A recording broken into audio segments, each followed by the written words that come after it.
The St. Louis Cardinals take 2 of 3 from the Astros thanks to 2 big days from 2 of the most injury-riddled guys on the roster who are finally healthy.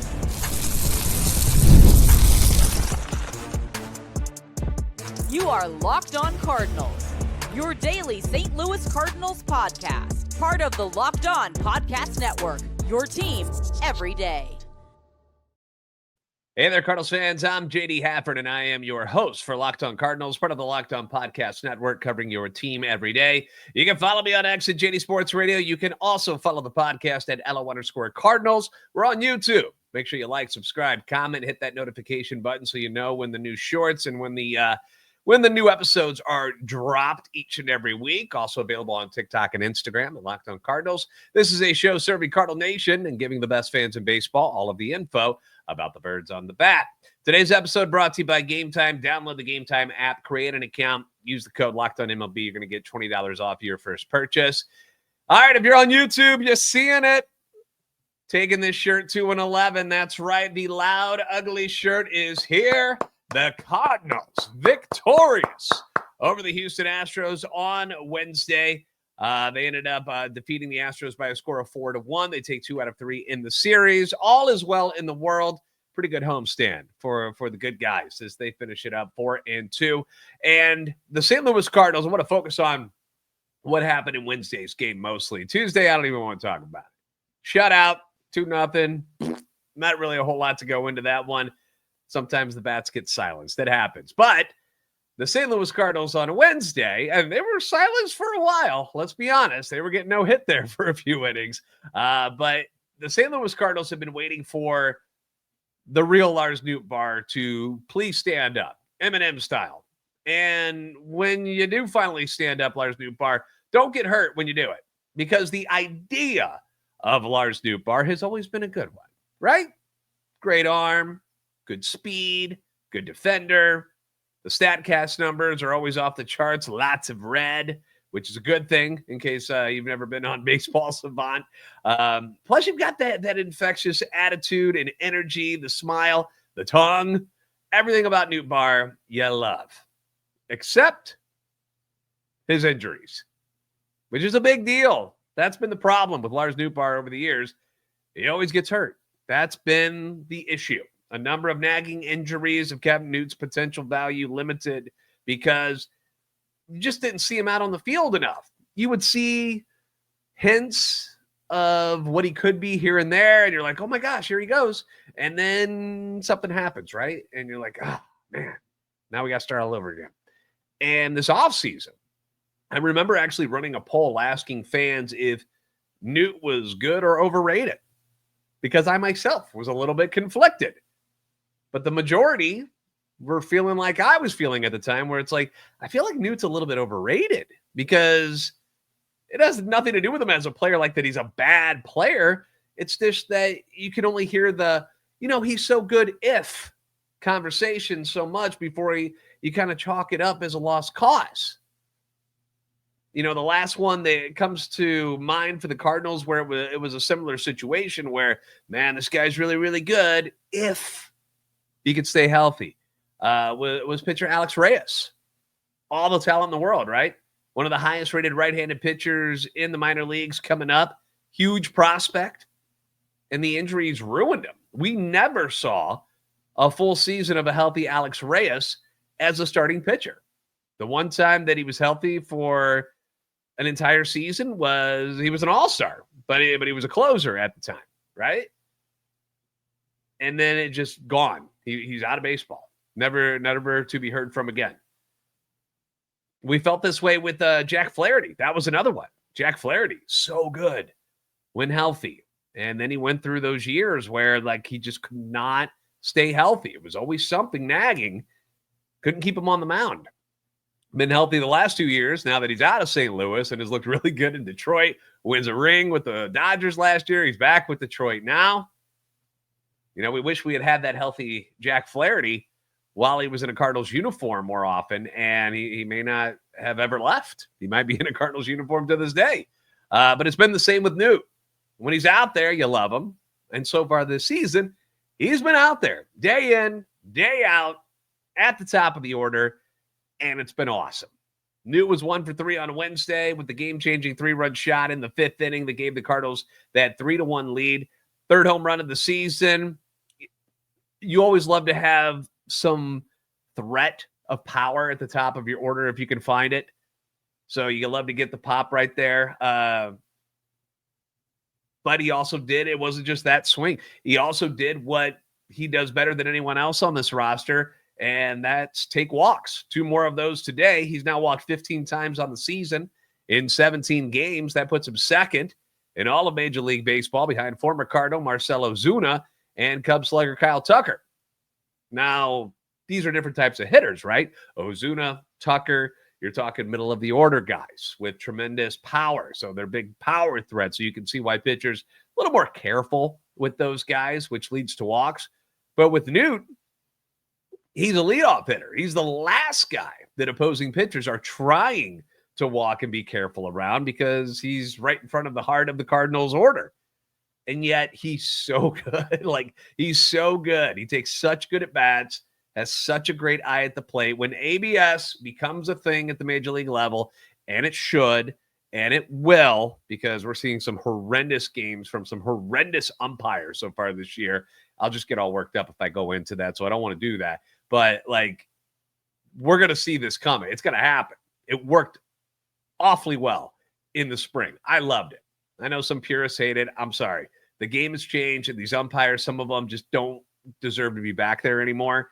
And when they screw up calls over and over and over, it should be able to be fixed. And it can be. So when Newt starts tapping that helmet, look out, home plate umpires, because his eye is so good. And he earns these walks over and over, and it's making such a difference for this offense. As you saw today, if you make a mistake, he can also burn you with his power because he can hit it a long way too. 3-run dinger today, hit it out to dead center field. 108.4 off the bat, 418 feet. And this was on a curveball, guys. A curveball. This wasn't him turning on like a 98-mile-an-hour fastball on the inside part of the plate and ripping it down the line. This is a curveball. This is a Blanco curveball, one of the better curveballs in the game. Not a lot of people have success against that pitch. And he took it out to Freeze landing in center field. A rocket. Now batting 284. Newt's got an OBP of 422, 8th in the National League. 3 home runs, 10 RBIs, 12 runs scored, couple of stolen bases. Just outstanding stuff from Lars Nootbaar. Great to see him healthy. I hope it stays that way. I hope it lasts. Because he's already gone through one of those cold spells too. Right? Remember, he started off just like red hot to the season and then hit a little spell there where he wasn't getting on base much, wasn't walking, wasn't getting the hits. And now you're starting to see it turn around again, and he's getting hot again. Shout out to Victor Scott II in this game with the thanks for picking it up bunt single that started this rally in the 5th inning. Isak Paredes, a little quick on the draw there. Grabbed the ball before it looked like it was going to go foul, but hey, we'll take it. Ben Thomas to JC, 2 for 4 in Wednesday's game with a big at-bat right ahead of Nootbaar's home run where he had a 7-pitch at-bat. Fouls off 4 pitches before dumping the ball into right field to make it 1st and 3rd before Newt's big swing. Cardinals just continue to be a pesky group at the plate. They've got to be one of the more annoying teams to face right now because they're working counts, they're fouling pitches off, they're not chasing much, they're taking walks when they can. And they're just wearing down starting pitchers. You know, even when the starting pitchers seem to have a really good, 3-4 innings like Blanco did today, they wear them down and then they strike and they take advantage of them. And it's been great. They just look so much more prepared this season. Like they look like they have a really good idea of what's coming at them this year, where last year it looks like they were just flailing away, hoping to put the ball in play. Like it has been night and day what this team looks like now with the same majority of the same guys compared to what they looked like last year. So credit to Brant Brown and the staff and to the players for this turnaround offensively. Now, pitching was on point in this series. And Steven Matz was on the mound on Wednesday, making his first start of the year. And we're going to talk about how good he was next on Locked On Cardinals. Basketball and hockey playoffs are heating up, and there's no better way to turn your sports knowledge into real rewards than with PrizePicks, the easiest and most exciting way to play daily fantasy. Now, with PrizePicks, they make it super easy for you. You simply pick more or less on at least 2 player projections, and you're in. That's all you got to do. You can even combine players across different sports. You want to go with the NBA, a lot of games tonight. NHL, a lot of games tonight as well. Basketball, actually, NBA, not a lot of games tonight. We only got, 2 play-in games tonight, actually. Hockey's the one that's got a lot of games still tonight. Baseball, obviously, a lot of games all the time. And a whole lot more for your chance to win up to 2,000 times your cash. For example, in basketball, those playing games tonight that I'm talking about, you got, the Heat in Chicago tonight. Tyler Hero, one of the best shooters for Miami. You could put him, go for more than 20 points with him. And then over in the West Coast game, you could go with the Kings.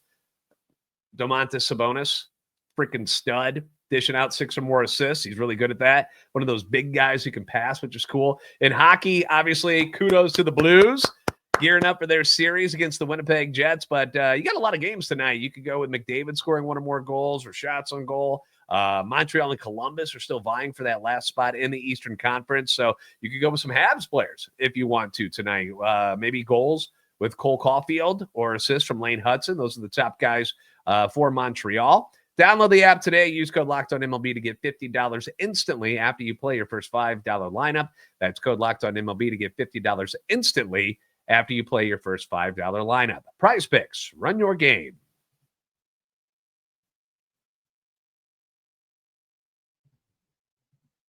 Thank you again for making Locked On Cardinals your first listen every day. Leave your comments on YouTube as well as on X anytime you want. Your feedback is always welcome and encouraged. And, of course, we love it after a series victory or just, one win in general, because most of the comments are pretty good, pretty happy for the most part. Although lately I'm noticing not as much negativity coming from the normal trolls who are out there. Most of them are kind of like, well, it's not that bad, I guess.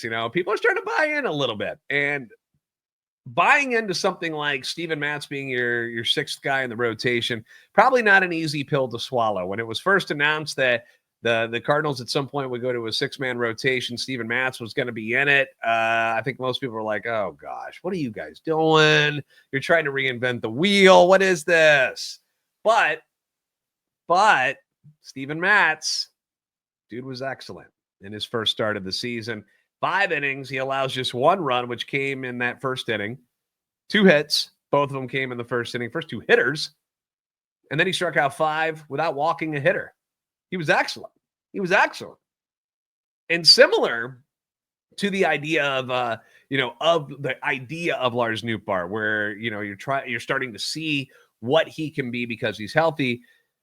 On the offensive side of things, the idea of Steven Matz is also one of those dangling carrots that's just right in front that the Cardinals keep grabbing at, hoping to finally, take a bite out of, because more times than not, when Steven Matz is fully healthy, he's usually pretty good. Now, the problem has always been keeping him on the field. We've all had the frustrations with Steven Matz. It's been frustrating for him. It's been frustrating for the team. Every spring, since he's been a Cardinal at least, it's kind of the same story, right? I feel real good coming into spring training. We see him pitch pretty well. You're like, oh my gosh, here we go. He could be really good this year. And then something happens. He gets hurt, comes back after his rehabbing, goes to the pen for a little bit. Eventually they bring him back to the rotation because somebody in the rotation gets hurt. So he goes back there, then he gets hurt again. And then we start the cycle all over again.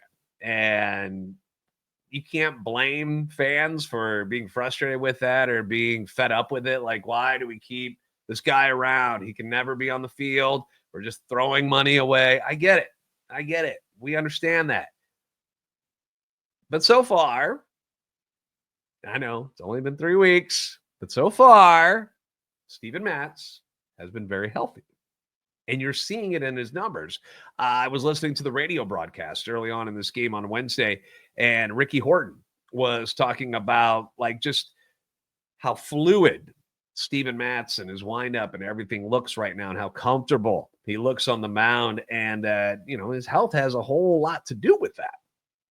And if you've ever been hurt, whether as an athlete or just in general with something in your life, whether it's a leg, it's an arm, it's a shoulder, your foot, whatever it may be. You know how coming back from an injury, first off, it takes time, right? And that you're always a little bit hesitant. After you start to feel a little bit better, you're a little hesitant to use whatever part of your body it is that you hurt. You also tend to favor that part of your body, which leads to bad habits. If you've hurt something in your leg before, you start using your other leg more, and then you start putting more weight on that one, and it starts to take its toll on that leg. Like, you know what I'm talking about, right? And this just induces more wear and tear on other areas of your body. And imagine getting hurt every 2.5 months and having to go through that over and over and over.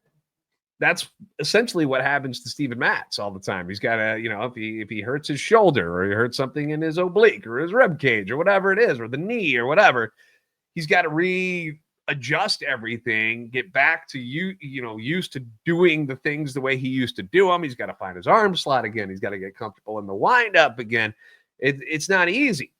So when Matz is healthy and not thinking about all of these different injuries, he can go back to finding those good mechanics that made him a major league pitcher, which have made him a very good major league pitcher when he's healthy. You just haven't seen it a whole lot, specifically in a Cardinal uniform. But you're seeing those results right now where he looks pretty darn good. The stuff has never been the issue. In the healthy years, you've been, and I'm not saying this Steven Matz has been, an ace or something like that. I'm not saying that. I'm saying, but you would be happy to have, when he's healthy, a Steven Matz type of pitcher as your 4 or 5 in the rotation on just about any pitching staff in Major League Baseball when he's healthy. It just doesn't happen all that often. And they brought this up in the post game too, and I kind of a little light popped on the top of my head. I was like, oh yeah, think about that. Where they were asking Ollie about Matz's start, and they brought up, I think it was Katie Wu. I could only hear the voice. I couldn't see who it was, but I think it was Katie Wu from The Athletic who brought up Matz's willingness to go to the bullpen to start the year. And Ollie was like, yeah, that's something that could have gone sideways real quick. It shows you how much of a team player this guy is. He could have put up a fuss as a veteran going into the last year of his contract and refused to do that. He's worth way more as a starter than a reliever. But he did what the team needed him to do early on in the season. And he did a solid job as this long guy in the pen. 5 appearances, ERA 2.31. He got his first save of his career in those 5 appearances. But the Cardinals, as planned, this wasn't a shock when this all is starting to happen, is that they're going to go to this 6-man rotation for the next stretch of games where they have a very tough schedule. They're going to play 7 straight on the road. Then they get an off day on April the 24th. They're back home. They get 3 against the Brewers and then go back out on the road immediately for 4 in Cincinnati. Then they come back home for 6 against the Mets and Pirates before their next day off on May the 8th. So they're going to be playing 20 games in 22 days, 13 straight from April 25th through May the 7th. It's a grueling stretch. So the boys and their health will be tested for sure. But to know that you got 6 capable starters, I mean, all right, 5 and Miles Michaelis, although he didn't pitch that bad last time out. I'm trying to stay positive here, okay? But either way, you got 6 guys who are ready to take the ball. How about that? 6 guys who are ready to take the ball. And as of right now, on April the 16th, all 6 are healthy. And a few of them are pitching really, really well, which has been nice. Big shout out to the bullpen who gave up 2 hits in this game on Wednesday, 4 shutout innings in that series winning matchup against the Astros. The combo of Ryan Fernandez, who's starting to look better. Kyle Leahy's looked good. Phil Maton obviously has been good. Ryan Helsley closed it out. Since that disaster in Boston, Helsley has thrown 3 shutout innings. He's picked up 2 saves. He's not getting the strikeouts, but he's getting the outs. He's putting up zeros. So as long as you get the job done, we don't care how you do it. Phil Maton, though. By the way, his nickname is Spin Rate. According to Baseball Reference, I feel like we can do better than that. Who's calling it? Hey, Spin Rate. I don't like that. It's got to be something catchier than Spin Rate, right? But how big has this guy been so far? 10 games he's appeared in. He's got 9 1/3 innings under his belt as a Cardinal now, has not allowed a single run, nor has he walked a single batter yet this year. He's allowed 4 hits. He's got 11 punchies, 4 holds. He's got a save to go along with those numbers. I mean, what a job he's done filling that hole that was left by Andrew Kittredge, who left in free agency to go to Baltimore. Unfortunately, dealing with an injury himself right now. But props to Mo. I know we don't like to do it too much, do we? But props to Mo and the boys on that one. If we're going to rip the bad stuff that he does, you got to give him credit for the good ones. And I'm sure people are going to say, well, probably Chaim Bloom picked him because that's just what the fan base is going to do right now because they're never going to be happy with Mo. But whoever made the decision that Phil Maton was a good pickup, good for you. Kudos, because it was. It's working. Kyle Leahy, 9 appearances so far, had a really good spring and has continued that in the regular season, has allowed 2 earned runs on 3 hits. Did give up the solo home run to Yordan Alvarez on Tuesday, but, I mean, you're not going to hang your head because Yordan Alvarez took a yard. He's one of the best hitters in baseball. He's got 13 Ks, 3 walks, 11 2/3 innings. Opponents are hitting 81 against him. Let me scoot up to the mic for you on this way. 81. That's amazing. Attaboy Kyle Leahy. So good stuff from the bullpen today. Pitching overall this series, excellent job, obviously. So even though they lost on Tuesday 2-0, I mean, really, you're gonna be upset about that? I don't think so. We got some fun facts from today's game. We'll also take a look ahead because the boys are headed to New York to take on the Metropolitans. We'll talk about it next on Locked On Cardinals. There's nothing better than catching an MLB game live. The crack of the bat, the roar of the crowd, the smells of the ballpark food.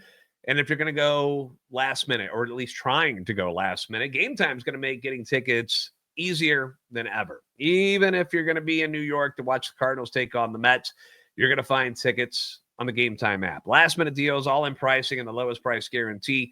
Gametime takes the stress out of buying MLB tickets, plus ticket prices. They drop as Gametime gets closer, which means that you could score an incredible deal if you're just a little patient. Gametime is the official ticketing partner of Locked On, and you can count on them to help grab the tickets that are going to meet your needs. What do you want? Where do you want to sit? You want to be behind home plate? They got them. They got them. You want to go down one of the baselines? You want to go into the outfield? One of my favorite spots to watch a game. Like, I used to be one of those baseline guys, but now I like going into the outfield, front row, one of the power alleys.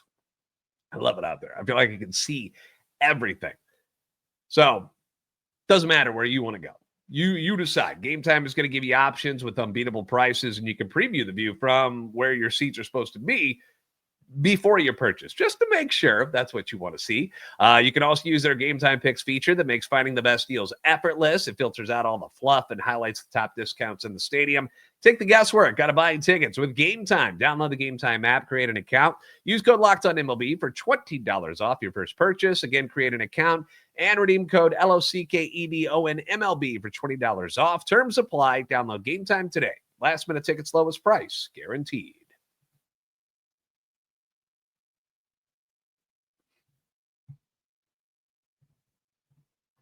Thank you for making Locked On Cardinals your first listen today. For your second listen, check out the all-new Locked On MLB Game Night. Every game, every night, all season long. Get local analysis on a national scale. Find MLB Game Night on Locked On MLB on YouTube or wherever you listen to podcasts. So some fun facts from Wednesday's game. Brendan Donovan, one of the top hitters in the league, one of the hottest hitters in the league by far, extended his hitting streak to 12 with a single in the 5th inning. He's now batting .380, which is tops in the National League and third in Major League Baseball. How many of you saw that coming? Brendan Donovan leading the National League in hitting. Yeah, I didn't think so. The home run from Nootbaar was the 6th 3-run homer for the Cardinals in the first 18 games of the season. And if that seems like a lot, it's because it is. You know how many they hit last year? How many 3-run home runs the Cardinals hit all season last year? How many do you think it was? 10. The answer is 10 total. Last year. All of last year. 10. They got 6 already this year. They're tied with the Giants for the most 3-run home runs in Major League Baseball. Just big hits and big situations, something they were very much lacking last year. You know the story with runners in scoring position. I don't have to rehash that. The Cardinals go 4-2 on the homestand against the Phillies and Astros. Are now 8-4 at home on the season. Only the Padres and the Dodgers have more home wins so far this season than the Cardinals. Crowd was pretty good today. I mean, it's a day game. Considering it's a day game in the middle of the week, you're not expecting huge crowds, but it was better. It was better today. I'm still hoping more fans begin to trickle in as, the school year ends and the weather gets better. And, of course, you've got the team playing pretty good. And I know they're 9-9. It's not like this team is, like, taking off and they're running away with the division or something, and it's like, oh, my gosh. 9-9, like on paper, you're like 9-9 is 500. Like, why is that? That's not that good. It's not that good.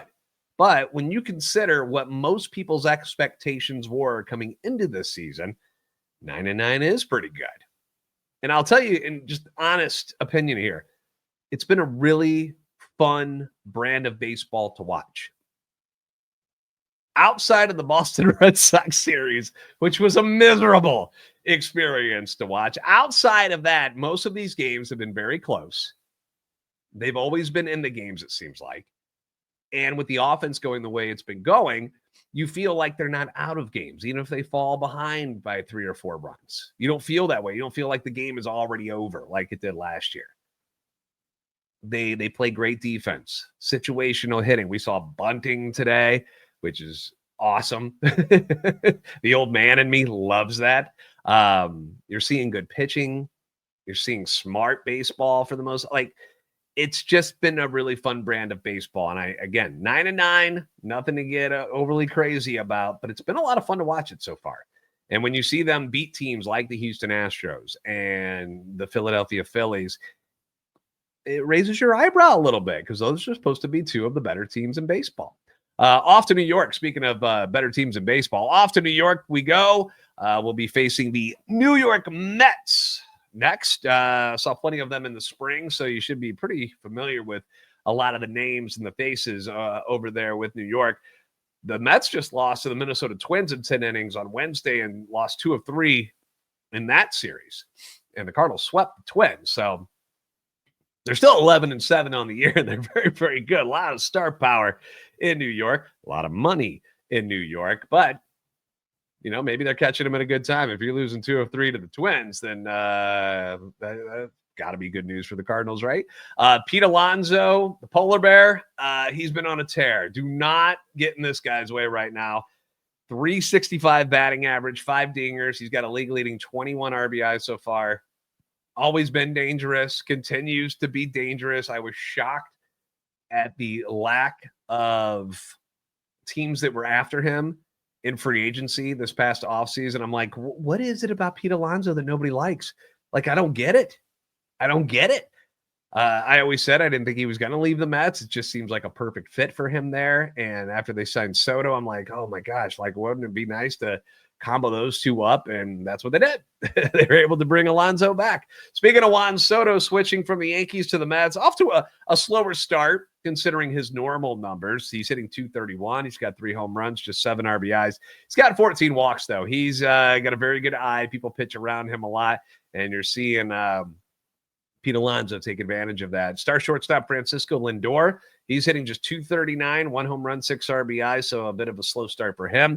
Brandon Nimmo, .203 average, but he's got 4 home runs and 9 RBIs. Mark Vientos is the guy that's really been cold for them, struggling a lot right now. He was a guy that burned the Cardinals last year, and hopefully he stays in the cooler while the Cardinals are in New York. The pitching staff for the Mets has been fantastic, though. Their team ERA of 2.38, that's tops in baseball. They also have 168 strikeouts, which is the 5th most for a pitching staff. So a lot of swing and miss coming at you from the Mets. Griffin Canning will take the mound on Thursday against Andre Pallante. We know how good Pallante's been, but Canning 1-1. He's got a 4.20 ERA. I feel like he like just shredded the Cardinals in spring training. Again, not that spring training is something that you should dwell on, but I feel like he made a start and just was like burned right through our lineup. So we'll see how things pan out on Thursday. Friday, Miles Michaelis against the lefty Dave Peterson, who's 1-1. He's got a 2.70 ERA. Saturday, Matthew Liberatore gets the nod against righty Kodai Senga and that ghost forkball pitch that he is so famous for. He's 2-1. The ERA, a microscopic 1.06 so far for Senga. Is very tough customer. Then on Sunday, you've got the undefeated Sonny Gray. 3-0 so far this year against right-hander Clay Holmes, another guy who made the switch from the Yankees to the Mets, but the Mets decided to make him a starter. He was a reliever with the Yankees, former Pirate, by the way. I don't know if anybody remembers that, but they moved him to the starting rotation this year, and he's been good. 2-1, 3.66 ERA, 28 strikeouts and 19 2/3 innings over 4 starts. So might see some pitchers duels this weekend in New York. Their closer, Edwin Diaz, 3 saves, but the ERA's bloated, close to 7 right now. So he hasn't been his dominant self so far this year. But, coming into the series against the Phillies and against the Astros, not a lot of people were giving the Cardinals a chance to win those, and they took 4 of 6.